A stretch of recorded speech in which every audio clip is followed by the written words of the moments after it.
तो मैंने senior Cambridge किया था, उसके बाद ग्रेजुएशन किया 3-4 साल यहीं दिल्ली यूनिवर्सिटी से। लेकिन उसके बाद जब नौकरी ढूंढने गए तो कहीं मिले नहीं, और एक तरह से बड़ी एक फ्रस्ट्रेशन रहती थी, क्या करें, ग्रेजुएशन हो गया, कहाँ नौकरी मिलेगी। तो हम लोग साथीगण सब बैठ करके यहीं दिल्ली के कॉफी हाउस में बैठ करके कोसते थे, यार ग्रेजुएशन हो गया, कहीं नौकरी नहीं मिल रही, क्या किया जाए। एक दिन एक भाई साहब थे, उन्होंने कहा यार ऐसा है, गलती हमारी नहीं है, गलती हमारे माता पिता की है, और गलती यह है कि उन्होंने हमें पैदा क्यों किया यार, दिस इज द प्रॉब्लम। पैदा किया इस वजह से आज हम लोग। मुझे लगा कि ये बहुत सही बात बोल रहा है, और जिंदगी में पहली बार और आखिरी बार बाबूजी के सामने में गया। कभी भी उनके सामने मैंने ऊंचे स्वर में बात नहीं की। मैंने कहा आज मुझे पता चल गया है कि वजह क्या है इन सब बातों की, आपने मुझे पैदा क्यों किया था। बाबूजी शांत रहे, कुछ बोले नहीं, और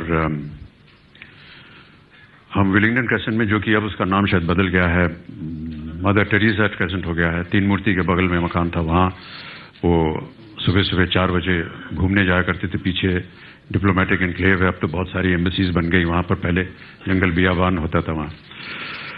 और वो 4 बजे उठ करके वो जब जाने लगे तो वो मुझे उठाते थे पढ़ने के लिए।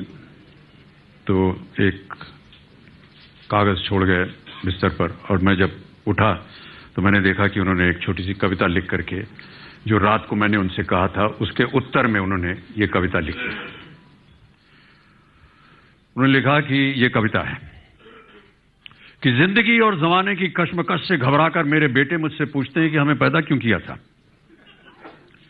जिंदगी और जमाने की कश्मकश से घबराकर मेरे बेटे मुझसे पूछते हैं कि हमें पैदा क्यों किया था, और मेरे पास इसके सिवा कोई जवाब नहीं है कि मेरे बाप ने भी मुझसे बिना पूछे मुझे क्यों पैदा किया था। और मेरे पास इसके सिवा कोई जवाब नहीं कि मेरे बाप ने भी मुझसे बिना पूछे मुझे क्यों पैदा किया था, और मेरे बाप को उनके बाप ने बिना पूछे उन्हें, और उनके बाबा को बिना पूछे उनके बाप ने उन्हें। जिंदगी और जमाने की कश्मकश पहले भी थी, आज भी है, शायद ज्यादा, कल भी होगी, शायद और ज्यादा। तुम ही नई लीक रखना, अपने बेटों से पूछकर उनको पैदा करना।